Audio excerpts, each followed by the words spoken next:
cette première rubrique, donc tendance et prévision, elle s'intéresse à la crise que l'on vit tous actuellement. Quelles sont les tendances et les prévisions, si l'on peut en faire, Jean-David, que l'on peut faire actuellement? Eh bien, ce qu'on observe depuis quelques mois, c'est une baisse du tourisme en France, très forte.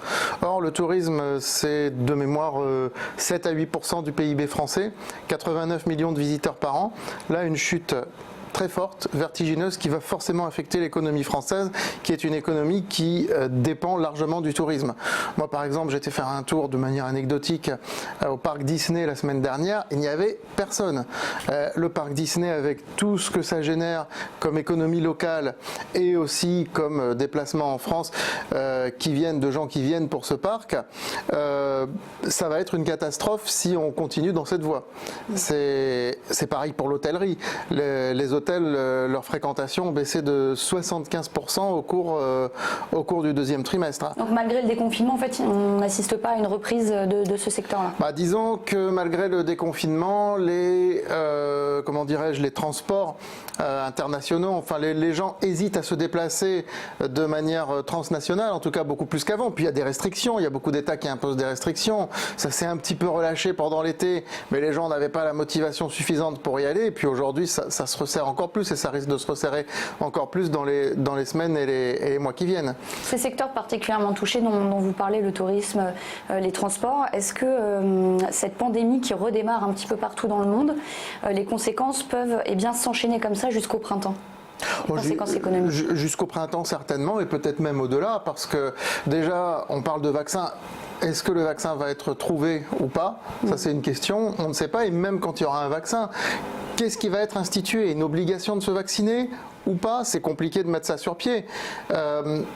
Comment les gens vont réagir? Le virus sera peut-être toujours là. Après, je ne suis pas épidémiologue, mais je ne sais pas combien de temps un tel virus peut rester dans la population. À partir de quel moment est-ce que la population sera collectivement immunisée? Mais tant qu'on n'arrive pas à ce stade-là, ou à un stade soit d'immunisation collective ou soit de vaccination globale, on risque d'avoir effectivement des soubresauts économiques négatifs comme ça dans les mois qui viennent, et la disparition de certains secteurs. Regardez le secteur des discothèques. Oui, ça va être quasiment rayé de la carte. À ce jour, si les discothèques devaient rouvrir, selon les dernières estimations, ce serait 80% qui ne pourraient pas réouvrir. Alors si ça doit réouvrir dans 1 an ou dans 2 ans, je pense que c'est une activité, une profession qui va disparaître, comme à une autre époque les balguinguettes ont disparu. Enfin, il y a des changements d'habitude, des changements de comportement qui vont avoir lieu à cause de cette crise, et des pans entiers de l'économie, de ce qu'on a connu, de ce que nous avons connu, qui va disparaître. Mais je rajoute aussi, et c'est un petit peu ce que j'explique dans mon dernier livre, Face au monde d'après, que je pense que tout est fait pour que on maintienne les gens le plus possible chez eux, parce que ce sont de formidables unités de consommation.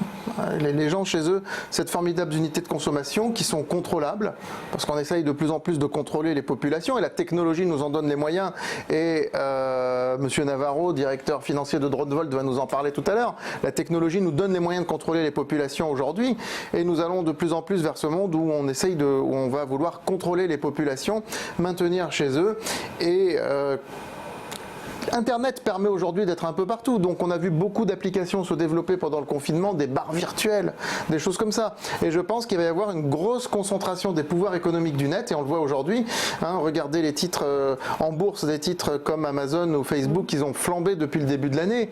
Google, ça a flambé depuis le début de l'année, alors que globalement la bourse, alors que la bourse elle baisse globalement, parce qu'il y a toutes ces entreprises profitent en revanche de cette crise. Donc il va y avoir, on est en train d'assister aussi dans les tendances actuelles à une véritable concentration des pouvoirs politiques d'une part, mais économique, très forte concentration des pouvoirs, avec disparition de beaucoup de petits commerces, de restaurants qui vont être achetés très probablement par des chaînes. Voilà, donc voilà un petit peu l'analyse des tendances qu'on peut faire actuellement et des prévisions qu'on peut faire. Plutôt que d'être dans le chiffre, là j'ai souhaité être un petit peu dans le factuel, dans des tendances lourdes sur certains secteurs. Ok, merci Jean-David. À suivre notre rubrique Comprendre enfin l'économie. Restez bien avec nous, à tout de suite.